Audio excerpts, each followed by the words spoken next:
ஹாஸ்பிட்டலுக்கு போனியா? இப்போதான் போயிட்டு வந்துங்கிறேன். சோவா.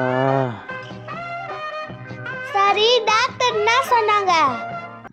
டாக்டரு ஆப்பிள், சாத்துக்குடி, மாம்பழம், வாழைப்பழம், சப்போட்டா, திராட்சை, கொய்யாப்பழம். நான் இதெல்லாம் சாப்பிட சொன்னாங்களா? ஆஹா, இதெல்லாம் சாப்பிடக்கூடாதுன்னு சொன்னாங்க. அப்ப வேற என்னதான் சாப்பிட சொன்னாங்க? கறி, மீன், முட்டை, காடை, கவுதரை, ஆடு, மாடு, கோழி எல்லா கறியும் சாப்பிட சொன்னாங்க. சரி, அதெல்லாம் எப்ப சாப்பிட சொன்னாங்க?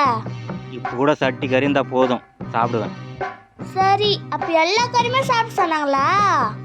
ஆமாம், அதெல்லாம் சாப்பிட்டாதான் என் உடம்ப தேத்த முடியுமா? சரி, என் சட்டி கறியில இல்ல, ஒரு கிண்ண கறி தான் இருக்குது. வேணுமா?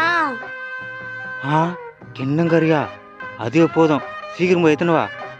பசி உயிர் போகுது, அப்போதானே என் உடம்ப தேத்த முடியும். A few moments later. இந்த கறி. ஏய், நேது இது? நீ தானே சொன்ன எல்லா கறியும் சாப்பிடுன்ட்டு. இந்த கறியை சாப்பிடு, நல்லா சாப்பிட்டு உடம்ப தேத்து. ஆசையில் நான் வைத்த பாசத்தில் நேசத்தில் வந்ததிங்கு வேதனையும் சோதனையும் தான்.